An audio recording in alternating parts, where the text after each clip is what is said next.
నమస్కారం. లక్ష్మి చెప్పే కథలకు స్వాగతం. వీణులతో వీక్షించటానికి సిద్ధం కండి.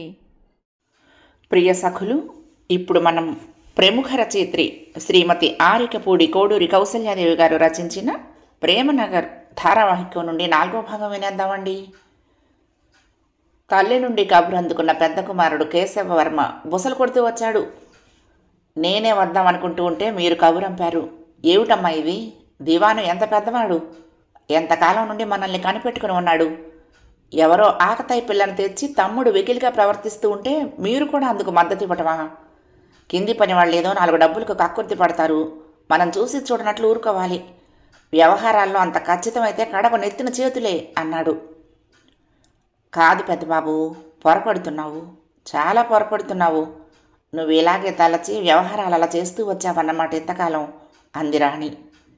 మనకెందుకమ్మా ఆ గోలంతా? మన రాబడి లెక్కలు మనకు బాగుంటే చాలదు నిట్టూర్చింది రాణి. ఎలా బాగుంటుంది బాబు? నా బిడ్డ నోటి నుండి ఇటువంటి మాటలు వింటానని ఎప్పుడూ అనుకోలేదు. మన బాగే మనదా? మన ఆశ్రితుల బాగోగులు మనకు ముందు కావలసినవి. తెలివైన నా పిల్ల మూలాన ఇప్పటికైనా కళ్ళు తెరిచాను. ఎంత తేలిగ్గా తోలనాడావు. ఆమె ఆకతాయి పిల్ల కాదు బాబు, సుగుణశీల. సుగుణశీలో దుశ్శీలో, కళ్ళు మూసిందో కళ్ళు తెరిచిందో తెలుసుకునే రోజులు ముందున్నాయి. ఇంతకాలం గాడిద బరువు మోసినట్లు ఈ బాధ్యతను అంతటినీ ఒంటిగా నిర్వహిస్తే నాకు దక్కిన పేరు ఇదన్నమాట. అతి కోపం ప్రకటిస్తూ నిష్క్రమించాడు కేశవవర్మ. అక్కడ ఆఫీస్ రూములో లత, కళ్యాణ్ వర్మలకు కూడా అదే విషయమే సంభాషణ జరుగుతుంది. అంతా బాగానే ఉంది, కానీ నాకు చాలా చికాగ్గా ఉంది లత, ఈ బాధ్యతలన్నీ పైన వేసుకోవటం అన్నాడు కళ్యాణ్. ఎందుకని? అంతా నేనే చూసుకుంటున్నానుగా, ఊరికే అలా కూర్చోవటానికే మీకు ఇబ్బందిగా ఉందా? లత ప్రశ్న. ఇబ్బందా, బాధ? మళ్ళీ మాట్లాడితే ఛీ, లోకంలో ఇన్ని సరదాలు సంతోషాలే ఉండగా ఈ చెత్త వ్యవహారాలతో బుర్ర బద్దలు కొట్టుకోవటం ఎంత అవివేకమైన పని. అమ్మగారితో చెప్పి ఇవన్నీ ఎత్తించేస్తాను అన్నాడు. ఇంతలో నౌకరు గంగు ప్రవేశించాడు. అన్నీ సిద్ధంగా ఉన్నాయి, వెళ్ళండి బాబు. ముసిముసి నవ్వులు నవ్వుతూ వెళ్ళిపోయాడు. నౌకరును యజమానిని మార్చి మార్చి చూసింది లత. చిన్న బాబుకు చీకాకుగా ఉండే సమయంలో సిద్ధంగా ఉండేవి ఏమిటో తనకు బాగా తెలుసు. ఈ దుర్వ్యసనాల నుండి ఇతన్ని మార్చితే అనిపించింది. ఏమిటి నాకంత శ్రద్ధ ఇందులో, ఎందుకు నాకు ఆ తాపత్రయం అనిపించింది మళ్ళీ. కానీ మనసు అంగీకరించలేదు. రండి, నిజమే, ఇటువంటి వ్యవహారాలు తల వేడెక్కించేస్తాయి, అలా చల్లగాలికి తిరిగొద్దాం అంది. నాకు తెలుసు, నీకు ఈ లోకంలో చల్లగాలి వినోదం కూడా ఉన్నాయని తెలుసా? కేవలం బాధ్యతలను అంటిపెట్టుకుపోయే వాళ్లను, నీలాంటి వాళ్ళని చూస్తే నాకు కోపం అన్నాడు. అయితే రారన్నమాట? రాను రాను, నాకు వేరే పని ఉంది. తీసుకువెళ్ళి మళ్ళీ అక్కడ ఏ రోడ్డు బాగుండలేదనో, పొలం బాగుండలేదనో మరొక 10 మందిని పట్టుకు తిట్టి నా నెత్తిన ఒక కొత్త బాధ్యత రుద్దుతావు, నాకు తెలుసు అన్నాడు. నవ్వు వచ్చింది లతకు, అతడు అలా పసిబిడ్డలా మాట్లాడుతూ గునుస్తూ ఉంటే. అటువంటిది ఏమీ చెయ్యను, రండి, మీరు చాలా మంచివారు. కళ్యాణ్ వదనంలో ఆనందం మెదిలింది. నేను మంచివాణ్ణని ఎన్నాళ్లకు ఒక్కళ్ళ నోటి మీదుగా అయినా విన్నాను అన్నాడు. ఆ మాటతో అతడి స్వభావ రహస్యము, ఆంతర్యము, తీరుతెన్నులు ఏమిటో తెలిసిపోయినట్లే అయ్యింది లతకు. అయ్యో, అదేమిటి? మీరు మంచివారు కాదని ఎవరన్నారు? చెప్పలేనంత మంచివారు అంది. నిజంగా కళ్యాణం అది ఆనంద తరంగితమైంది. ప్రతి వ్యక్తిలోనూ ఎంతటి వాడైనా, ఎవరైనా హైన్య ఔన్నత్యాలతో నిమిత్తం లేని ఒక పసి మనసు, పసిభావం ఆంతర్యంలో దాగుంటుంది. ఆ పసి గుణాన్ని, కోరికను గ్రహించి సున్నితంగా మీటే నేర్పరులున్నప్పుడు రమ్యమైన ఫలితాలు పొందటం తథ్యం, కష్టసాధ్యమేమి కాదు. యవ్వన దశారంభం నుండి త్రాగుబోతని, జలసా పురుషుడని, వ్యవహార దక్షత లేనివాడని తన గురించి అందరూ అనుకుంటూ ఉంటే కళ్యాణ్ మనసు అతడికే తెలియకుండా బాధపడేది. ఎందుకో తననెవరైనా మంచివాడని అంటూ ఉంటే వినాలని మనసు మహా కుతూహలపడేది. కానీ అతడి ఆ కోరిక తీరింది మాత్రం ఈ క్షణంలోనే. మంచివాడన్న పొగడ్త విన్న ఆ అల్ప సంతోషి కళ్యాణ్ చిన్న పంచదార బిళ్ళకే మాయమయ్యే పసిబిడ్డలాగా లత కోరికను మన్నించిపోయి కారులో కూర్చున్నాడు. అయితే మీకు మంచివాడు అనిపించుకోవాలనే కోరుకుంటుందన్నమాట? కారు సాగిపోతూ ఉండగా మెల్లగా ప్రశ్నించింది. కానీ మీరు అలా ఎప్పుడూ మంచివారిగా ఉండే ప్రయత్నాలు ఎందుకు చేయరు అంది. అంటే ఏముంది, ఈ లోకంలో మంచివాళ్ళు అనిపించుకుంటున్న అందరూ ఏం చేసి ఏం కారణాల వల్ల అలా అనిపించుకోగలుగుతున్నారో మనం కూడా అలాగే చేసి ఆ మాట అనిపించుకోవచ్చు కదా. నాన్సెన్స్. ఇది మంచి ఇది చెడు అని ఎక్కడ రాసిపెట్టుంది ఏమిటి? నాకు తోచిందే మంచి. అతడికి మళ్ళీ తిక్కరేగుతున్నదని గ్రహించిన లత సంభాషణ మార్చేసింది. చూడండి, ఆ పైరు చేలు, ఉత్సాహంగా పనిచేసుకుపోతున్న ఆ కూలీలు, ఈ సంధ్యా సమయం ఎంత సుందరంగా ఉందో ప్రకృతి. ఇక్కడెక్కడైనా కాసేపు కూర్చుందామా? ఇద్దరూ కారు దిగి ఏటి ఒడ్డున నడక సాగిస్తూ ఉంటే జనం వింతగా దొంగచూపులు చూడసాగారు. సంచారుణ కాంతులలో పచ్చటి ప్రకృతి సుందరమయమై శోభిల్లుతున్నది. ఏటి కెరటాలు సుందరంగా నృత్యం చేస్తున్నాయి. ఏట్లో నీరు ముంచుకు వెళ్తున్న ఇద్దరు స్త్రీలు చిన్నదొరగారు అని బెదిరిపోతూ దూరంగా తొలగి ఒడివడిగా వెళ్ళిపోయారు. నడక ఆపి తలవాల్చి అలాగే నిల్చున్నాడు కళ్యాణ్. ఏమంత మౌనంగా పరధ్యానంగా ఉన్నారు అడిగింది లత. ఏమీ లేదు, నీ మాటల మీదే ఆలోచిస్తున్నాను ఏటిలో కెరటాలను చూస్తూ పరధ్యానంగా అన్నాడు. ఏమన్నాను? అది మంచిగా ఉండాలన్నావు కాదు? నిజమే లత, మంచిగా ఉండాలనే ప్రవర్తించాలనే నాకు అప్పుడప్పుడు కోరిక కలుగుతూ ఉంటుంది. కానీ నవ్వింది లత. ఇప్పుడే కదా మంచి ఏమిటి చెడేమిటి అని బొకాయించారు. అరుణిమాలముకున్న ముఖంతో మౌనంగా ఏటి ఒడ్డున కట్టేసి ఉన్న నావను విప్పి అందులోకి ఎక్కాడు. ఒక క్షణం చూసి లత కూడా అనుసరించింది. అప్పుడప్పుడే పనులు కట్టి పెడుతూ గృహాలకు పోతున్న స్త్రీ పురుషుల పాటలను పదాలను వింటూ తెడ్డు వేసి నావను మెల్లగా పోనిస్తున్నాడు. అయితే కారు నడపడమే కాదు, మీకు నావ నడపడం కూడా వచ్చన్నమాట. అరుణ కాంతులలో మరింత అందమై భాసిల్లుతున్న అతడి వదన బింబాన్ని చూస్తూ చిరునవ్వుతో ప్రశ్నించింది. అతడి నవ్వులో కళ లేదు, జీవం లేదు. అవును, చిన్ననాటి నుండి నాకు వచ్చిన విద్యలే ఇవి. ఈత కొట్టడం, నావ నడపటం, గుర్రపు స్వారీ చేయటం, తుపాకీతో వేటాడటం అన్నీ ఇవే, వచ్చినవే ఇవి. చదువు తక్కువ, బుద్ధులు నేర్చింది తక్కువ. నేర్చినవన్నీ ఇటువంటివే. సుష్టుగా తినటం, నౌకర్ల వీపుల మీద స్వారీ చేయటం, గుర్రాలను ఏనుగులను అవలీలగా మాల్యం చేయటం, స్వారీలు చేస్తూ విచ్చలవిడిగా తిరగటం. జమీందారు బిడ్డలం కదా. ఒక విధమైన ఆవేశంలో చెప్పుకుపోతున్నాడు అతడు. పుట్టింది అతి ఉన్నత కుటుంబంలోనైనా పెరిగేది నౌకర్ల చేతుల్లోనే కదా కలవారి బిడ్డలు. అమ్మగారు రాణిగారు, నాన్నగారు విలాస పురుషులు, అడుగడుగున దాసదాసీలు.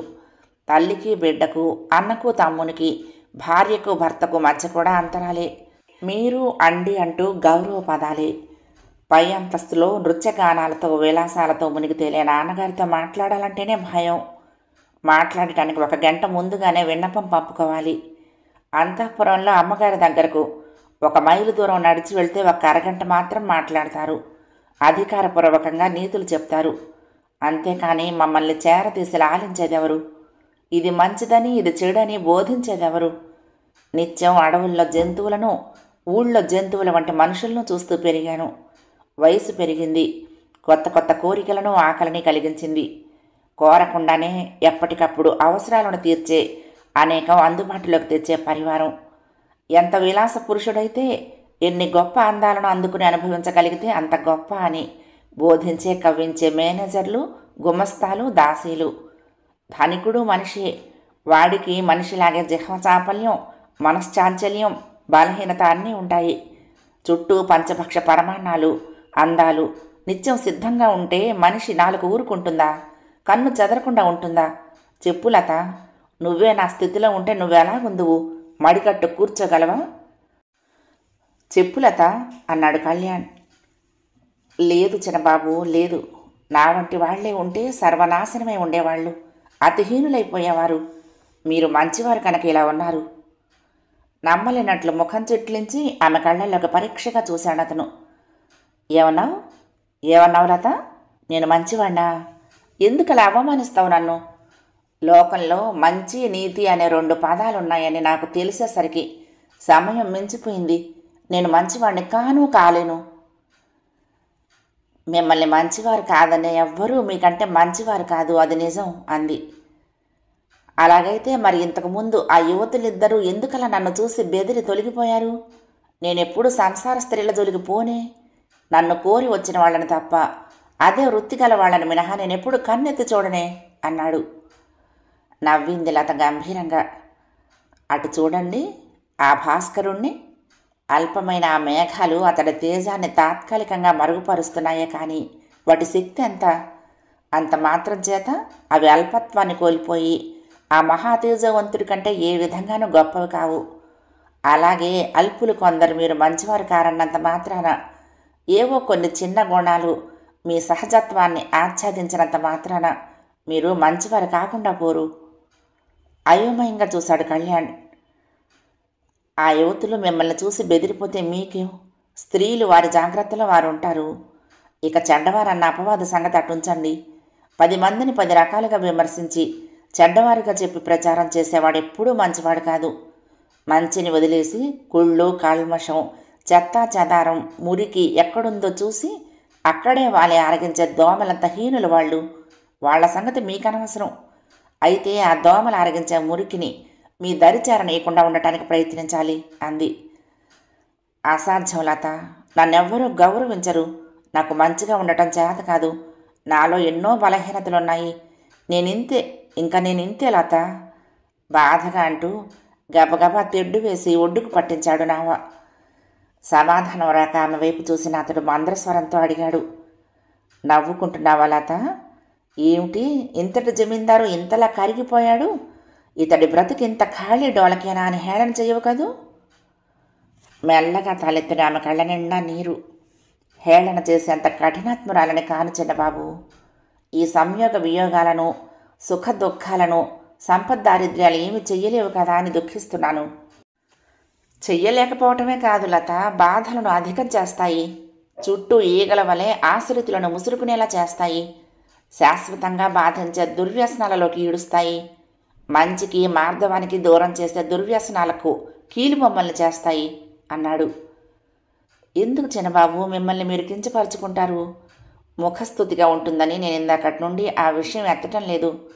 ఒకసారి మిమ్మల్ని నన్ను రెండవసారి పరిచయం చేసిన ఆ సంఘటనను గుర్తు తెచ్చుకోండి. మీరు చేసిన పని మంచిదా కాదా? సామాన్యుల్లోని మాన్య గుణము, మాన్యులుగా చలామణి అయ్యేవారిలోని మాలిన్యము అప్పుడే నాకు మీ ప్రవర్తన విస్పష్టం చేసింది అంది. నావను ఒడ్డున కట్టేసి వచ్చి ఇద్దరు జువ్వి చెట్టు కింద కూర్చున్నారు. మరి మీ దగ్గర నేను ఇంత ధైర్యంగా ఉద్యోగానికి కుదిరాను మీరు మంచివారనే కదా? మీ ప్రవర్తన గురించి మీలో ఇంత ఆత్మవిమర్శ చెలరేగుతున్నదంటే మీరు మంచి మార్గంలో పడటం ఏమి కష్టమైన పని కాదు అంది. అతడి ముఖంలో 1000 జ్యోత్స్నా కాంతులు వెల్లివిరిశాయి. ఎందుకు లత నేనంటే ఇంత అభిమానం నీకు? నా ధనం చూసి చేరి నాకు దురలవాట్లు నేర్పి అందువల్ల తాము బాగుపడ్డవాళ్లే కానీ నన్ను ఇంతవరకు ఇలా అభిమానించి మాట్లాడిన వారు కానీ ఆదరించిన వారు కానీ లేరు. మీరెంత అమాయకులు చిన్నబాబు. ఇతరులు ఎప్పుడూ తమ స్వార్థమే చూసుకుంటారు కానీ ఎందుకు నిజంగా ఆదరించి అభిమానిస్తారు? ఎందుకు ప్రేమిస్తారు? మిమ్మల్ని ప్రేమించడానికి మీ వారంటూ ఉండాలి అంది. నావారా? నావారా? తిరిగి పకపక నవ్వాడు. అమ్మ, అన్నయ్య, వదిన, చూశావుగా నా వారందరూ నన్నెంత ప్రేమిస్తున్నారు. అన్నగారికి బాధ్యత మోయాలి, అమ్మగారికి కీర్తి ప్రతిష్టలు నిలపాలి, వదిన గారికి వంగి సలాములు చేయాలి, అంతే. నన్నెవరు ప్రేమిస్తారు? నా గోడు ఎవరికి కావాలి? ఇక నువ్వున్నావు. నువ్వు నువ్వు మాటలు దొరక్క తెలియక ఆగిపోయాడు. అర్ధయుక్తంగా నవ్వింది లత. వారు కాదు, నేను అసలే కాదు. మీకు గల అనేక పరిచారికల్లో నేనొక్కతిను, అంతే. అంతేనా? అవును, మేమెవ్వరం కాదు. పాలు తేనెలా కలిసిపోయి సదా రాత్రింబవళ్ళు మీ క్షేమం కాంక్షించి మిమ్మల్ని ప్రేమించే సహధర్మచారణని తెచ్చుకోండి. ఈ కృత్రిమ ఆనందాలకు నిజ జీవిత మాధుర్యానికి భేదాన్ని వారు తెలియచెప్పి మిమ్మల్ని ఆనందింపచేస్తారు అంది. నిజమే, దీర్ఘంగా నిట్టూరుస్తూ అన్నాడు. నిజమే లత, కానీ నాకు అదృష్టం లేదు. నా దుర్గుణాలు తెలిసిన వాళ్ళెవ్వరూ, మా అంతస్తులోని వారెవరూ నాకు పిల్లనివ్వరు. ఏ పిల్ల ఈ దుర్వ్యసనమూర్తిని కోరి రాదు. తగిన స్థాయిలోని వారనే కానీ మా అమ్మగారు ఇంటి కోడలుగా అంగీకరించరు. అథవా అంగీకరించి వచ్చినా నాకు అక్కర్లేదు అన్నాడు. అదేమిటి? చూస్తున్నాను అమ్మగారిని, వదిన గారిని, ఇంకా మా వర్గం వారిని అతి గౌరవాలు హోదాల్లో బంధించబడిపోయి నన్ను బంధించేసి కేవలం ధనం దర్జాలతో నన్ను అంచనా వేసి తొలతూచే ఈ రాణులు దొరసానులు నాకు అక్కర్లేదు. ఇక సామాన్యులు, వారిని అమ్మగారు అంగీకరించరు, నేను అంగీకరించను. ఎందుకంటే సవ్యమైన కన్య ఎవ్వరూ నన్ను కోరి ఈ బంగారు పంజరంలోనికి రాదు. ఎవరితో కేవలం డబ్బును కాంక్షించేది మాత్రమే నన్ను వరించ సిద్ధపడుతుంది. అది మరొక నరకం. వద్దు నాకు ఆ నరకం. దీర్ఘ నిశ్వాసం వెలువడింది లత అంతరంగం నుండి. బొత్తిగా నిరాశావాది, నిత్య సంకితుడు ఎన్నటికీ సుఖించలేడు అంది. అవును, నేను నిరాశావాదినే, నిత్య శంకుతున్నే. కానీ పద పోదాం. ఇద్దరు కారు ఎక్కుతూ ఉంటే మిల్లు కూలీలు కొందరు వచ్చి కారు చెంత దండాలు పెడుతూ నిల్చున్నారు. ఏదో చెప్పబోతున్నట్లు, కానీ ఎవరు ధైర్యం చేసి నోరు తెరవటం లేదు. ఆ విషయం గ్రహించిన లత కళ్యాణ్తో ఇంగ్లీష్లో చెప్పింది.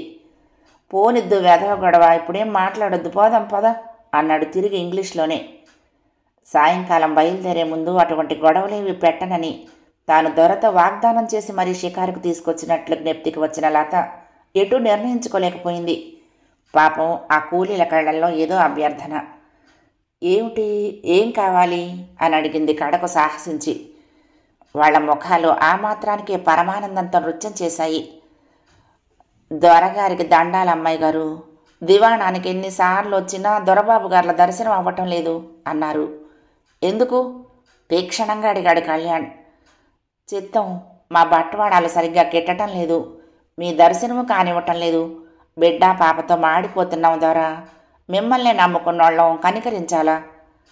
కళ్యాణ్ వదనంలో అసహనము ఆగ్రహము తాండవించడం కనిపెట్టిన లత అతడికంటే ముందుగా తానే మాట్లాడింది.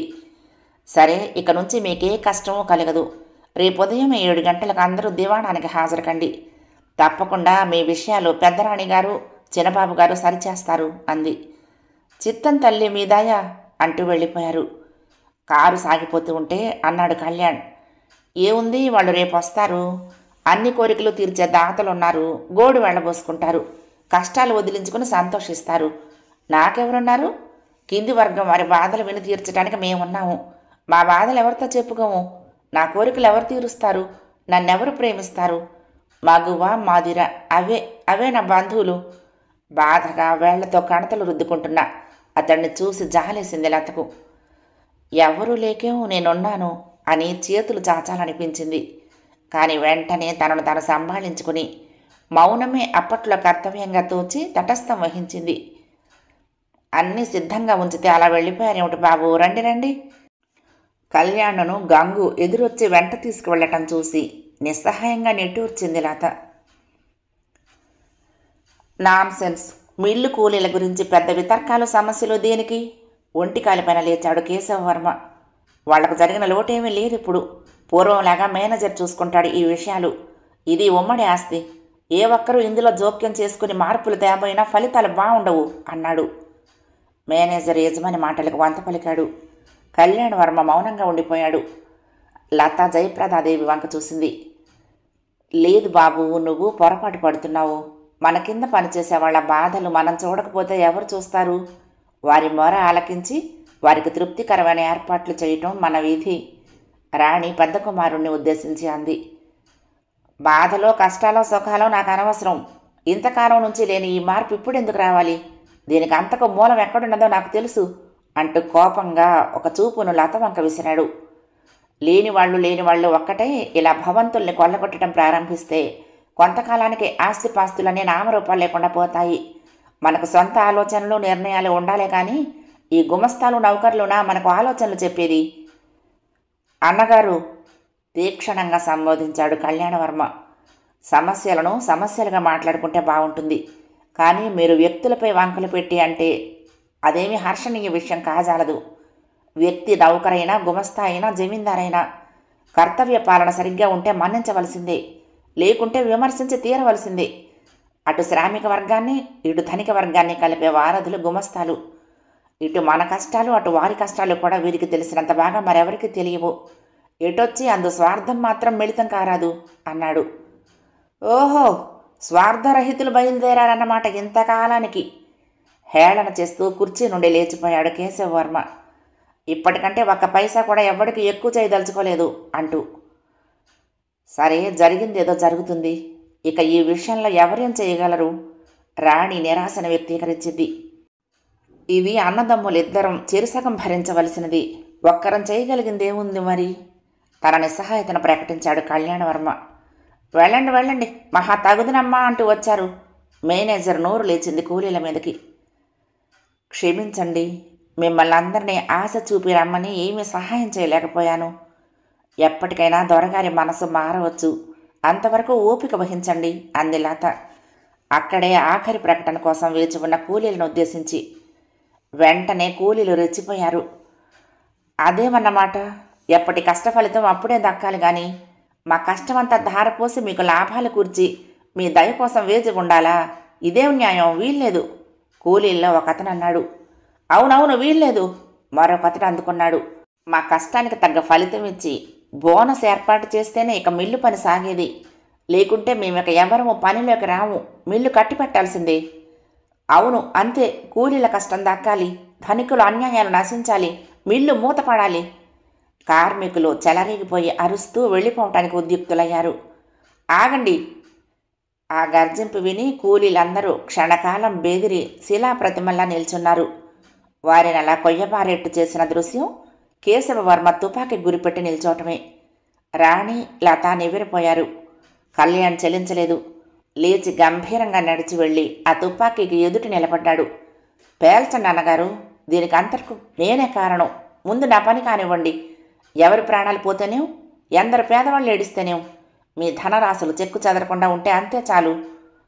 ఇంతలో ఇటు రాణి అడ్డుగా వెళ్ళి చిన్న కుమారుణ్ణి వెనక్కు తీసింది. అటు మేనేజర్ పెద్ద దొర చేతిలోని తుపాకీ ఒక విధంగా బలవంతంగానే తీసుకున్నాడు. నిజంగానే సిగ్గుపడుతున్నాను ఇటువంటి దృశ్యం చూడాల్సి వచ్చినందుకు, రాణి జనాంతికంగా అంటూ. చూడు లత, ఏదో ఒక నిర్ణయానికి వచ్చి రేపు తెలియపరుస్తాము. నేడు మాత్రం కూలీలను శాంతం వహించి పనిలోకి యథాప్రకారంగా వెళ్ళమని చెప్పు అంటూ అక్కడి నుండి నిష్క్రమించింది. చిచ్చి, ఈ దిక్కుమాలిన ఆస్తులు సమస్యలు నాకొద్దు. యథాప్రకారం పూర్వంలాగా జరగని. నా బ్రతుకేదో నేను పూర్వంలాగే బ్రతుకుతాను. చేదరించుకుంటూ ఊరికి ప్రయాణ సన్నాహాలు చేసుకోసాగాడు కళ్యాణవర్మ తన గదిలోకి పోయి. అంటే? ప్రశ్నించింది లత. అంటే అంతే, అర్థం కాలేదు ఆ మాత్రం? కసురుకున్నాడు. అతడు సూట్ కేసు తాళం వేసి తాళెత్తేసరికి లత సిద్ధంగా ఏదో పత్రం అందించింది. అతడు అందుకోలేదు. ఇవన్నీ తర్వాత, ఇప్పుడేమి చూడదలుచుకోలేదు అంటూ అద్దంలో తలదూకోసాగాడు. ఆమె కదల్లేదు. అద్దంలో ఆమె ప్రతిబింబం చూస్తూ, ఏం ఇంకా నిల్చున్నావు అన్నాడు. నిల్చోక ఏం చెయ్యను? ఈ ఒక్క కాగితమేగా ఆఖరిగా నేను మీకు చూపి విసిగించేది. ఇక అటువంటి అవసరం రాదు. కనుబొమ్మలు చెట్లిస్తూ వెనుతిరిగి ఆ కాగితం తీసుకొని చూశాడు. రాజీనామానా? అవును. ఎందుకు? మీ ఆస్తి వ్యవహారాలు చూడటానికే కదా మరి నన్ను నియోగించారు. మరి మీరు వదులుకొని వెళ్ళిపోతూ ఉంటే ఇక నా ఉద్యోగం ఎక్కడా అంది. కర్తవ్య మూఢుడిలా చూశాడు కొద్ది క్షణాలు. ఏం, నీకెందుకు ఇవన్నీ? నువ్వెప్పుడు నా వెంట ఉండు అంతే. ఎంత అమాయకులు చిన్నబాబు, చూసేవాళ్ళు ఏమనుకుంటారు? అయినా ఎందుకు ఇక నేను? మీ ఆశ్రయంలో బాగుపడుతున్న స్వార్థపరులు చాలామంది ఉన్నారు. వారిలో నేను ఒకతను కాజాలను. మీ డబ్బు తింటూ మిమ్మల్ని గాలికి వదిలేలేను. ఊళ్ళు వెంబడి తిరుగుతూ మీరేం చేస్తారో నాకు తెలుసు. అక్కడ మీకు పర్సనల్ సెక్రటరీ అవసరమే ఉంది అంది. సరే అయితే వెళ్ళు కోపంగా అన్నాడు. సెలవు. మీరింతవరకు నా పట్ల ప్రదర్శించిన ఉదారతకు మంచితనానికి కృతజ్ఞురాలిని. నమస్కారం చెల్లించాడు కళ్యాణవర్మ.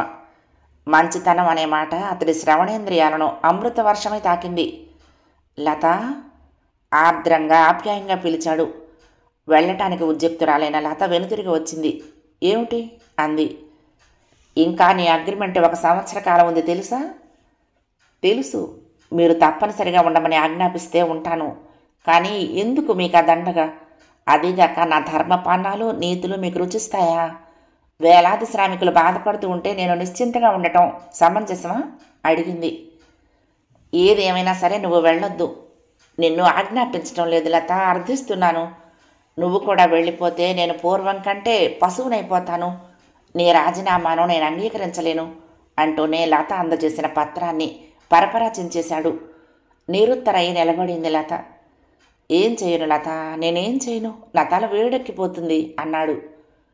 అవును, వేడెక్కిపోతుంది. చిన్న సమస్యకే మీకు తల వేడెక్కి వింతలు వినోదాలు కావాలి.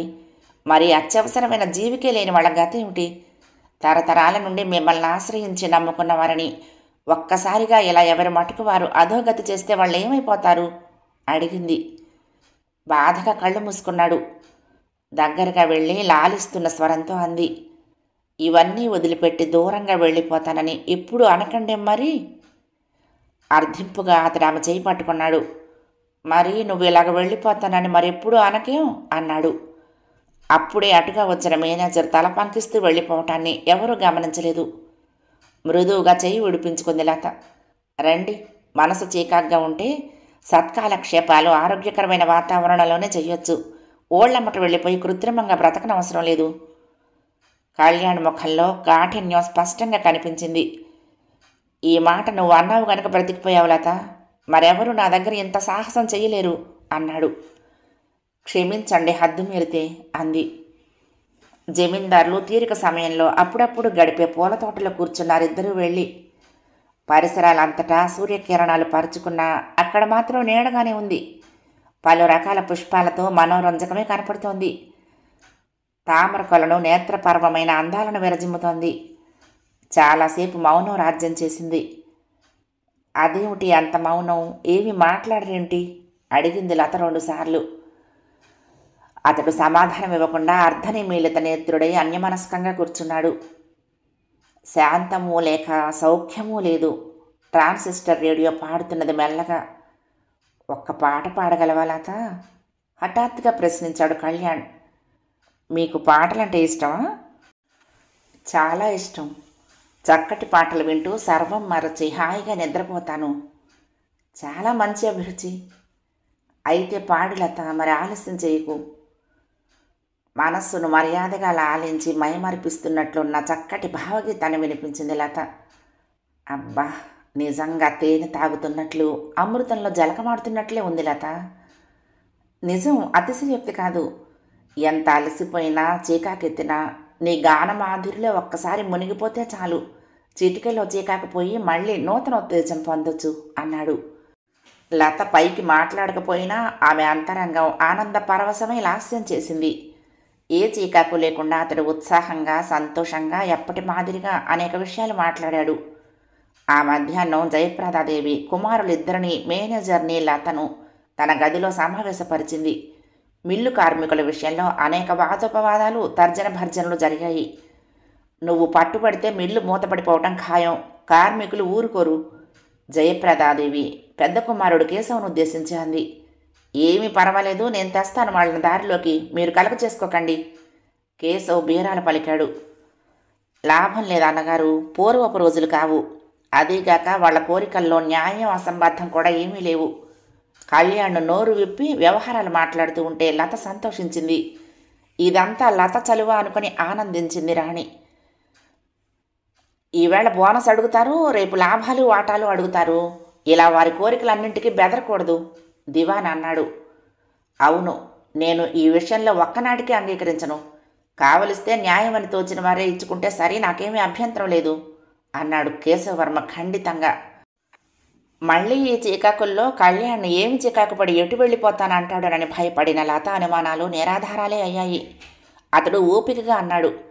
పోనీలేండి అన్నగారు, ఆ పై ఖర్చు నేనే భరిస్తాను అని. వీల్లేదు, ఖచ్చితంగా అంది రాణి. ఇప్పటికే పాఠశాల, శరణాలయం, దేవాలయాల ఖర్చులు అదనంగా పడ్డాయి నీ మీద. తల్లిని ఉండి నా ఎదుట నీకు అన్యాయం జరుగుతూ ఉంటే నేను భరించలేను అంది. మన పరిస్థితులు శాంతంగా సర్దుకుపోవాలంటే ఇంతకంటే మార్గం లేదమ్మా.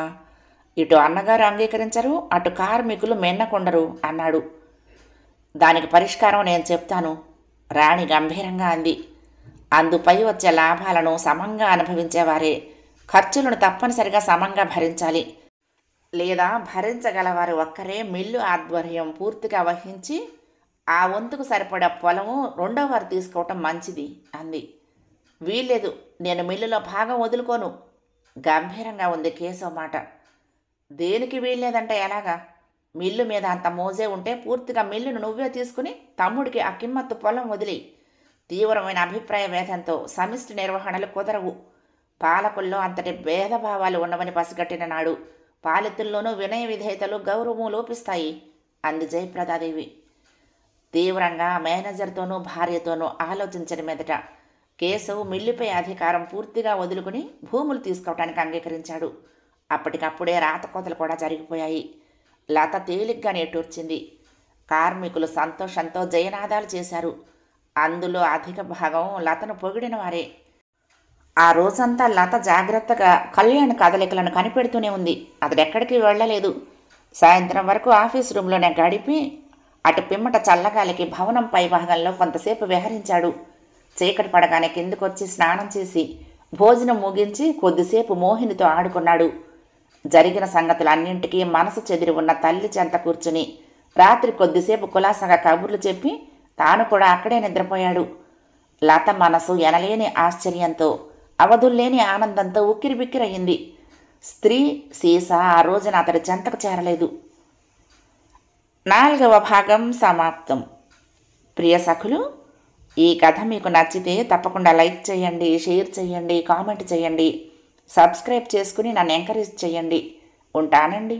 ప్రేమతో లక్ష్మి, కృష్ణా తీరం దుర్గమ్మ సన్నిధానం. నమస్తే.